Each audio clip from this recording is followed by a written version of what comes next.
चलो बैठो। देखो सुनो बच्चों, ये पढ़ रहे हैं ना वेव ऑप्टिक्स पढ़ रहे हैं। क्या पढ़ रहे हैं? Wave optics. तो वेव ऑप्टिक्स में देखना कैसे करना है मुझे। क्या होती है वेव ऑप्टिक्स? देखिए स्क्रीन। सबसे पहले देखिए, light is a form of energy which generally give the sensation of site. Light एक एनर्जी है जिसकी वजह से हम चीजों को देखते हैं। किसी चीज को देखने के लिए लाइट का होना जरूरी है। लाइट का होना जरूरी है। ठीक है, तो लाइट क्या है? Light is a form of energy that give us the sensation of site. तो ये तुम्हें पता है कि लाइट की स्पीड कितनी होती है? लाइट की स्पीड इतनी होती है 3 इंटू 10⁸ मीटर पर सेकेंड। और लाइट वेव्स हमारी ईएम वेव्स होती हैं। कौन सी वेव्स होती है हमारी? EM waves, electromagnetic waves. Light waves कौन सी वेव्स होती है? Electromagnetic waves.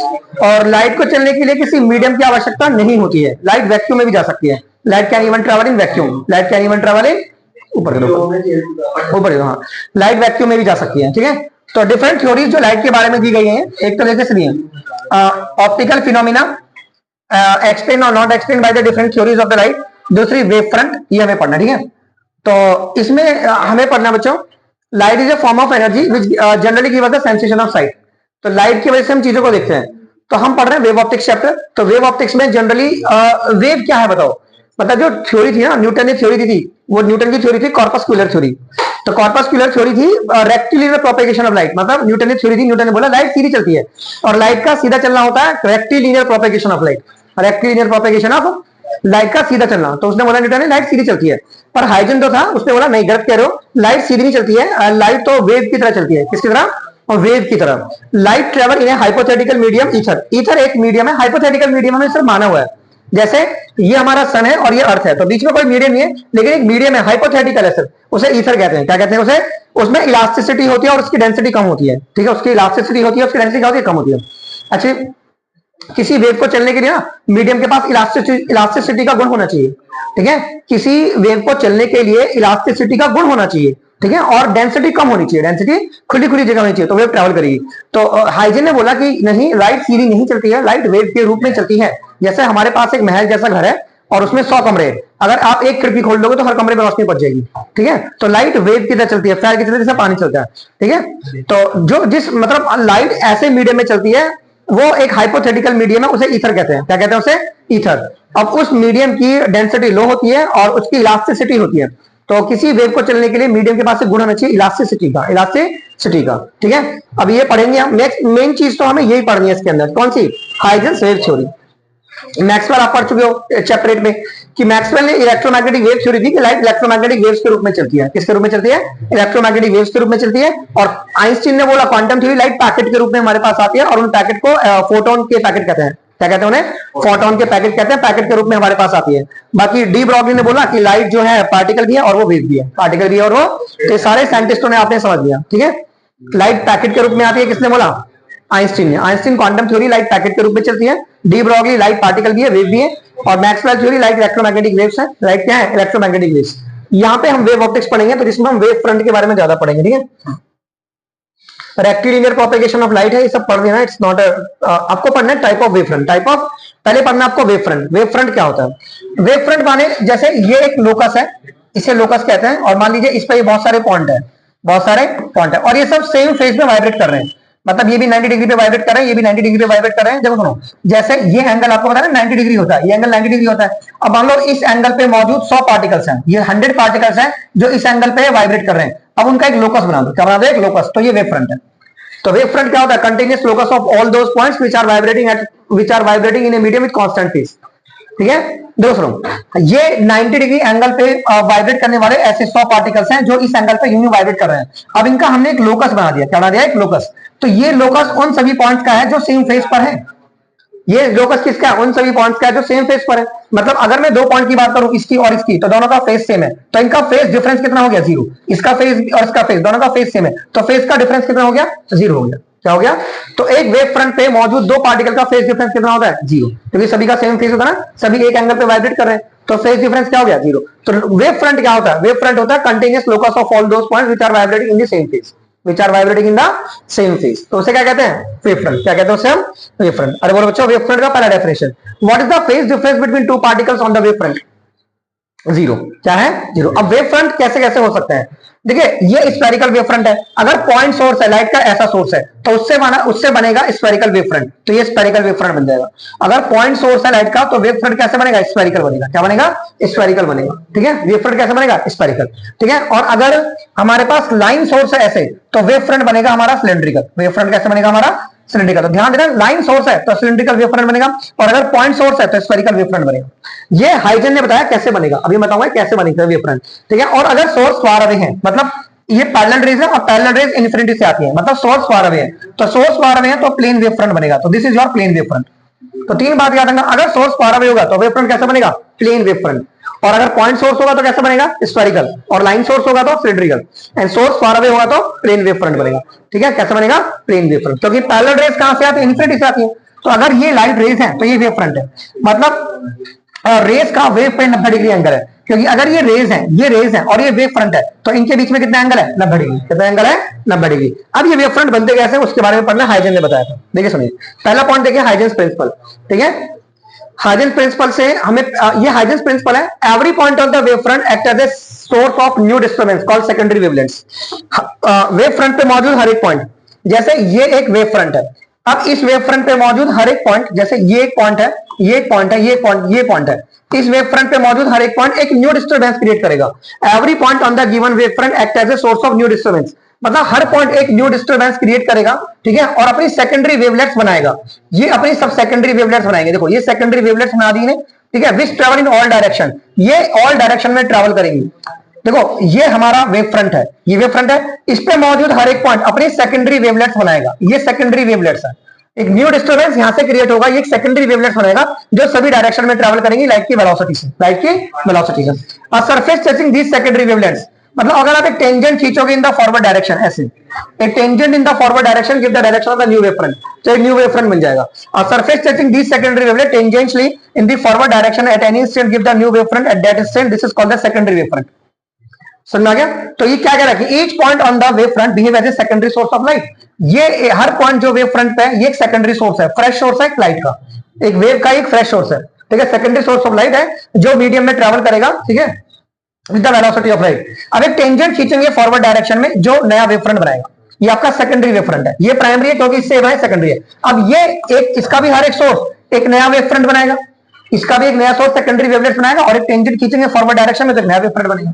ठीक है, तो इस तरीके से पॉइंट सोर्स होने की वजह से स्फेरिकल वेव फ्रंट बनता चला जाएगा। अगर लाइट का सोर्स पॉइंट सोर्स है तो वेव फ्रंट कैसा बनेगा? स्फेरिकल वेव फ्रंट बनेगा। तो ये हाइजेंस प्रिंसिपल के दोनों पॉइंट्स याद कर लेना। ठीक है, ठीक है। वेव फ्रंट हमेशा फॉरवर्ड डायरेक्शन में ट्रेवल करता है। लाइट रेज हमेशा वेव फ्रंट के नॉर्मल होती है। क्या होती है? नॉर्मल। जैसे ये वेव फ्रंट ऐसे आगे बढ़ रहा है, लो बच्चों, ये वेव फ्रंट ऐसे आगे बढ़ रहा है, तो रेस हमेशा नॉर्मल होगी, ऐसे वेव फ्रंट के नॉर्मल होंगी रेस। ठीक है, light rays is always normal to the wave front. The phase difference between various particle on the wave front is zero. Wave front पे मौजूद जो पार्टिकल्स हैं उनके बीच में फेज डिफरेंस क्या होता है? जीरो, क्योंकि सभी सेम फेज पे होते हैं। सभी किस पे होते हैं? Same phase. तो वेव फ्रंट है क्या? A continuous locus of all those points which are vibrating in the same phase. ठीक है, a continuous locus of all those points which are vibrating in the same phase. A continuous locus, CONTINUOUS, a continuous locus of all those points, of a continuous locus of all those points, उन सभी points का continuous locus, all those points which are vibrating in the same phase, which are vibrating, जो vibrate कर रहे हैं किसमें? which are vibrating in the same phase, जो same phase में वाइब्रेट कर रहे हैं, which are vibrating in the same phase। ठीक है, तो इसे क्या कहते हैं? वेव फ्रंट कहते हैं। क्या कहते हैं उसे? Wave front. ठीक है, तो अपने पढ़ लिया ना वेव फ्रंट क्या होता है। तो अगर लाइन सोर्स होगा तो वेव फ्रंट कैसा होगा? नहीं, अगर सोर्स लाइन होगा तो सिलेंड्रिकल होगा, और सोर्स फार अवे होगा तो प्लेन वेव फ्रंट होगा। जैसे अगर सोर्स फार अवे है मींस लाइक दिस, अगर सोर्स फार अवे है मींस ऐसे पैरेलल रेज ऐसे आ रही है, ये पैरेलल रेज, तो वेव फ्रंट ऐसे होगा, ये वेव फ्रंट होगा, ये वेव फ्रंट होगा। क्या होगा? ये वेव फ्रंट। अगर पैरेलल रेज आ रही है तो वेव फ्रंट आपका ऐसे होगा, नॉर्मल। कैसे होगा? नॉर्मल। वेव फ्रंट और रेज के बीच में नॉर्मल एंगल बनेगा। ठीक है, तो ये पैरेलल वेव फ्रंट होगा। Plane wave front, plane wave front कैसे होगा? प्लेन वेव फ्रंट होगा। अच्छा, सुपरपोजिशन प्रिंसिपल क्या कहता है? व्हेन टू और more than two waves, superposition principle क्या कहता है कि जब दो या दो से ज्यादा वेव सुपर इंपोज करती हैं at a point, at a common particle of the medium. देखो, जैसे मान लो ये पार्टिकल है और यहां पर एक वेव आई है y1 और यहां पे एक वेव आई है y2। ठीक है, ये y2। तो इस वाली वेव ने इसको जो डिस्प्लेसमेंट दिया इसको जो डिस्प्लेसमेंट दिया y1 दिया, इस वाली वेव ने इसको y2 डिस्प्लेसमेंट दिया। तो जो नेट डिस्प्लेसमेंट होगा ना इसके अंदर, वो इन दोनों का वेक्टर सम होगा। इन दोनों का क्या होगा? Vector sum. When two or more than two waves superimpose over each other, जब दो या दो से ज्यादा वेव एक दूसरे के ऊपर सुपरइंपोज होती हैं at a common particle of the medium, then the resultant displacement जो होता है पार्टिकल का is equal to the vector sum of the displacement of y1 and y2 produced by the individual wave। जैसे ये एक particle है, इस वाली वेव ने इसको y1 डिस्प्लेसमेंट दिया और इस वाली वेव ने y2 डिस्प्लेसमेंट दिया, तो इसका नेट डिस्प्लेसमेंट इन दोनों के वेक्टर सम के बराबर हो गया। वेक्टर सम के बराबर। आपने पढ़ा 11वीं क्लास में सुपर पोजिशन से तीन घटनाएं होती हैं, स्टेशनरी वेव्स बनती है, बीट्स बनती है और इंटरफेरेंस होता है। क्या होता है? इंटरफेरेंस। सुपर पोजिशन का मतलब है दो वेव्स का एक पॉइंट पे स्ट्राइक करना और नेट रिजल्टेंट को बढ़ा देना या फिर घटा देना। वो डिपेंड करता है वो कैसे स्ट्राइक हुई है, कैसे वो स्ट्राइक हुई है। अब सुनिए, जैसे ये एक y1 वेव है, ये y2 वेव है, तो नेट रिजल्टेंट डिस्प्लेसमेंट ऊपर की तरफ बढ़ गया, y1 plus y2, y1 plus y2। जैसे ये y1, ये एक वेव है, ये वेव है, तो रिजल्टेंट वेव इस तरीके से है और रिजल्टेंट वेव नीचे भी बढ़ेगी और ऊपर ही बढ़ेगी अगर ये सेम फेज में स्ट्राइक करेंगी।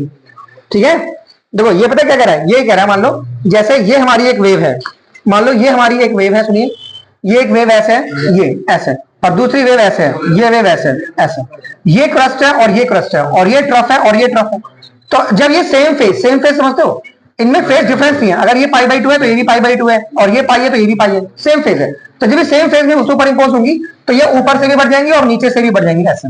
ठीक है, waves are meeting at a point in the same phase, same phase में मीट कर गई तो पॉइंट ऊपर बढ़ जाएगा, यानी एम्पलीट्यूड बढ़ जाएगा, एम्पलीट्यूड बढ़ जाएगा, प्लस और माइनस से बढ़ जाएगा। ठीक है, लेकिन अगर ये डिफरेंट फेज में होंगी, जैसे ये ऊपर है और ये नीचे है, तो इनका आंसर y1 माइनस y2 होगा, बड़े में से छोटा माइनस करना। ठीक है, जैसे ये एक वेव है, ठीक है, जैसे ये हमारी एक वेव है बच्चों, this is your one wave, ये एक वेव ऐसे है, ये एक वेव ऐसे है, ये ऐसे है, और दूसरी वेव जो है ये हमारी ये ऐसे है। ठीक है, ऐसे ये नीचे वाले फेज में, तो इनका रिजल्टेंट अगर ये बड़ा होगा, बंद कर दो। तो आपने देखा ना सुपर पोजिशन से क्या क्या होता है, तो सुपर पोजिशन से क्या होता है, जैसे ये एक वेव है, इसका एम्पलीट्यूड y1 है और इसका एम्पलीट्यूड y2 है, तो जो नेट इसका डिस्प्लेसमेंट होगा, ये इसका डिस्प्लेसमेंट है, इसका डिस्प्लेसमेंट y1 है, इसका y2 है, तो जो नेट डिस्प्लेसमेंट होगा वो कितना होगा, y1 minus y2, y1 minus y2, क्योंकि ये डिफरेंट फेज में, waves are meeting at a point without phase, इनका फेज डिफरेंस है, इसका फेज डिफरेंस है। तो इसका जो चूंकि y1 बड़ा है ना, तो इसका देखो सुनो, जैसे ये एक वेव है ऐसे करके और दूसरी वेव ऐसे है ऐसे करके, तो चूंकि ये बड़ी है तो रिजल्टेंट ऊपर वाला ही बनाना है, ऐसे लाइक दिस, तो ये रिजल्टेंट वेव होगी। क्या होगी? रिजल्टेंट वेव कर लोगे, ये सुपर पोजिशन होता है। अब इसने बताया कि दो वेव जब आपस में स्ट्राइक करेंगी तो नेट डिस्प्लेसमेंट कितना होगा। जैसे सपोज करो कि हमारे पास एक वेव ये वाली है, y1 बराबर a1 साइन ओमेगा टी, ये एक वेव है, इसका एम्पलीट्यूड है, और दूसरी वेव ये है y2 बराबर a2 sine omega T plus के 5, ये हमारे पास दूसरी वेव है। ठीक है, ये दो वेव जब आपस में स्ट्राइक करेंगी तो जो नेट वेव बनेगी उसका एम्पलीट्यूड क्या होगा, तो जो उसका एम्पलीट्यूड होगा वो होगा a1 स्क्वायर प्लस के a2 स्क्वायर प्लस के 2a1 a2 cos 5, 2a1 a2 cos 5। तो ये रिजल्टेंट जो वेव बनेगी उसका एम्पलीट्यूड होगा इन दोनों के स्ट्राइक करने से, मतलब इस वाली वेव का y1 प्लस के y2, y1 प्लस के y2, तो इसका जो नेट एम्पलीट्यूड है वो इतना होगा। ठीक है, समझ में आ गया? कर लोगे ऐसे। ये रिलेशन किस किस में है, ये है पाथ डिफरेंस और ये है फेज डिफरेंस, ये है फेज डिफरेंस। ये समझ में relation between path difference phase difference क्या होता है, जैसे समझिए, जैसे ये एक वेव है ऐसे करके, तो ये लैम्डा है पाथ की भाषा में, ये लैम्डा है, ये लैम्डा है पाथ की भाषा में, और एंगल की भाषा में ये 2 पाई है। क्या है ये? 2 पाई। तो जब पाथ डिफरेंस लैम्डा है तो फेज डिफरेंस 2 पाई है, ये फेज डिफरेंस है। तो जब पाथ डिफरेंस 1 होगा तो फेज डिफरेंस कितना होगा, ये, और जब पाथ डिफरेंस हमारा लैम्डा होगा तो फेज डिफरेंस क्या होगा, तो पाथ डिफरेंस डेल्टा एक्स मान लो, तो पाथ डिफरेंस अगर डेल्टा एक्स होगा तो फेज डिफरेंस हमारा ये होगा, तो ये फेज डिफरेंस है, तो ये डेल्टा फाई है, डेल्टा फाई। तो ये रिलेशन आ गया डेल्टा फाई बराबर 2 पाई बाई लैम्डा इंटू में डेल्टा एक्स, ये रिलेशन आ गया पाथ डिफरेंस और फेज डिफरेंस। ठीक है, क्या है ये रिलेशन। तो अगर आप पाथ डिफरेंस निकालना चाहते हो तो उल्टा कर दो, तो जैसे पाथ डिफरेंस क्या आ गया, लैम्डा अपॉन में 2 पाई इंटू में फेज डिफरेंस, ये हमारा हो गया रिलेशन। ठीक है, तो ये पाथ डिफरेंस बराबर क्या हो गया, लैम्डा अपॉन में 2 पाई इंटू में फेज डिफरेंस, इंटू में फेज डिफरेंस। समझ में आ गया? तो ध्यान रखना ये क्या रिलेशन है, क्या है ये रिलेशन है, किस किस में, ये पाथ डिफरेंस और फेज डिफरेंस में। देखो कैसे रिलेशन है, जैसे ये हमारे पास क्या है, पाथ डिफरेंस है, ठीक है, तो लैम्डा अपॉन में 2 पाई आ गया ना इंटू में फेज डिफरेंस। देखो पाथ लैम्डा की भाषा में होता है, तो जब भी पाथ डिफरेंस लिखोगे लैम्डा ऊपर कर देना, तो लैम्डा अपॉन में 2 पाई इंटू में फेज डिफरेंस, इंटू में फेज डिफरेंस। देखो मान लो फेज डिफरेंस तुम्हारे पास 2 पाई है, ये फेज डिफरेंस 2 पाई है, तो 2 पाई यहां रखना, तो लैम्डा अपॉन में 2 पाई यहां रखो, तो ये हो गया 2 पाई, तो 2 पाई से 2 पाई काट दो, तो पार्ट डिफरेंस लैम्डा नहीं आ गया, पार्ट डिफरेंस क्या आ गया, लैम्डा। तो ये हमारे पास लैम्डा आ गया, क्या आ गया हमारे पास, ये लैम्डा। तो सही तो है। तो जब फेज डिफरेंस हमारा 2 पाई है तो पार्ट डिफरेंस कितना आ गया, पार्ट डिफरेंस लैम्डा आ गया, पार्ट डिफरेंस कितना आ गया, लैम्डा। तो ये किस किस में रिलेशन है, फेज डिफरेंस में और पाथ डिफरेंस में। ये किस किस में रिलेशन है, phase difference and path difference में, ठीक है। तो रिलेशन कर रहे हैं, ठीक है, कर लेना। ओके, अब यहां से तो आपका इतना नहीं कर रहे हैं हमें, बाकी आपको एम्पलीट्यूड बता देना, a1 square plus a2 square plus के twice of a1 a2 cos phi, है ना। अरे बोलो, ये सीख गए ना। जैसे आपने अभी पढ़ा कि सर एक वेव आपकी ये थी a1 sin ओमेगा टी, और एक वेव आपकी ये थी कौन सी, a2 sin omega T plus के फाई, ठीक है। तो जब ये आपस में स्ट्राइक करेंगी तो इनसे जो वेव बनेगी उसका एम्पलीट्यूड कितना होगा, a1 स्क्वायर प्लस के a2 स्क्वायर प्लस के twice of a1 a2 into में cos फाई, ये ध्यान रखना, ठीक है। और इंटेंसिटी डायरेक्टली प्रोपोर्शनल होते हैं एम्पलीट्यूड स्क्वायर के। तो इंटेंसिटी की भाषा में हम क्या लिख देंगे इसे, i1 i2, क्या लिख देंगे हम इसे, i1 i2, क्योंकि ये क्या है हमारे पास बच्चों, ये देखो intensity directly proportional to amplitude square है ना, सही है। तो यहां से रूट हटा के इस पे स्क्वायर डालो, तो इस पे स्क्वायर डाल दिया, तो ये 1 हो गया a1 स्क्वायर, ये हो गया a2 स्क्वायर, ये कितना हो गया twice of a1 a2 cos phi, ठीक है। तो ये हो गया इंटेंसिटी, एम्पलीट्यूड स्क्वायर, ये इंटेंसिटी हो गया i, ठीक है, ये हो गया i1, और ये क्या हो गया i2 प्लस के ट्वाइस ऑफ i1 i2 पे अंडर रूट और इनटू में cos फाई, इनटू में cos फाई। तो इंटेंसिटी की भाषा में इतना होगा, ठीक है। इंटेंसिटी की भाषा में ये रिलेशन ऐसे होगा, ठीक है, कर लोगे। ये जो टर्म है इसे बोलता है इंटरफेरेंस टर्म, क्या बोलता है इसे, इंटरफेरेंस टर्म। तो ध्यान रखना, this term is called interference term, this term is called interference term, ठीक है। और for incoherent interference this term is 0, so resultant intensity. अगर इनकोहेरेंट इंटरफेरेंस है तो इनकोहेरेंट इंटरफेरेंस का मतलब हो गया, अगर फाई हमारा 90 है तो फाई 90 है, तो ये इंटेंसिटी कितनी होगी, i1 plus i2, i1 plus i2। अब ये क्वेश्चन इंपोर्टेंट है, कोहेरेंट सोर्स। दो सोर्स लाइट के कोहेरेंट तब होते हैं जब वो ऐसी वेव निकालें, जैसे एक ये एक लाइट का सोर्स है, ठीक है, और ये एक लाइट का सोर्स है। तो ये जो वेव निकाल रहा है और ये जो वेव निकाल रहा है, इन दोनों की सेम फ्रीक्वेंसी है, क्या है, दोनों की सेम वेवलेंथ है, सेम फ्रीक्वेंसी है और सेम फेज है, ठीक है। और या फिर जो फेज है वो कांस्टेंट है, तो वो कोहेरेंट सोर्स है।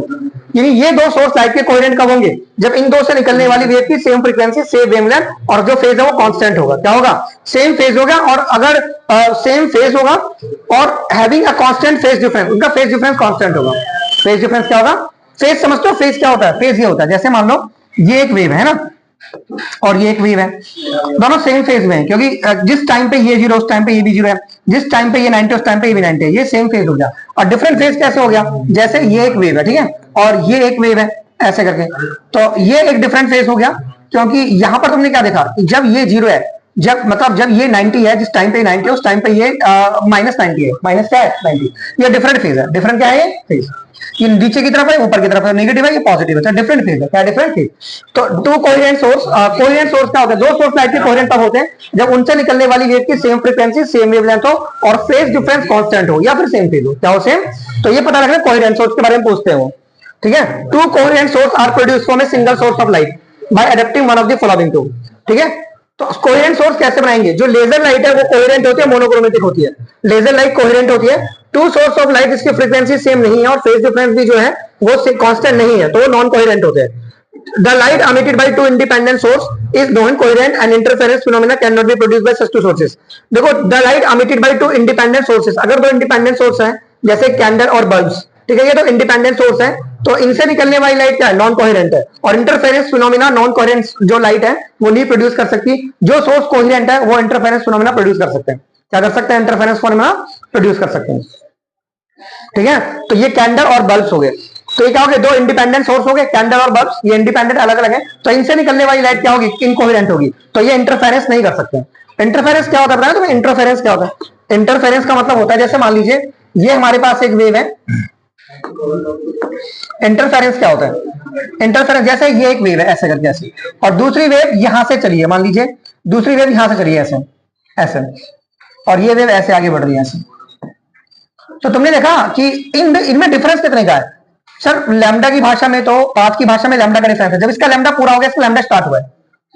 और फेज की भाषा में 2 पाई का डिफरेंस है, किसका डिफरेंस है, लेकिन जब डिफरेंस है, लेकिन इसमें क्रस्ट के साथ क्रस्ट है, क्रस्ट के साथ क्या है, क्रस्ट। तो जब पाथ डिफरेंस लैम्डा होगा और फेज डिफरेंस 2 पाई होगा तो क्रस्ट के साथ क्रस्ट आएगा, क्रस्ट के साथ क्रस्ट का मैच करना, ये कंस्ट्रक्टिव इंटरफेरेंस है।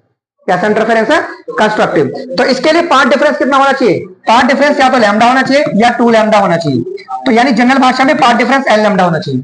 और फेज डिफरेंस क्या होना चाहिए, या तो 2 पाई होना चाहिए, 4 पाई होना चाहिए, जनरल भाषा में 2n पाई होना चाहिए, 2n पाई।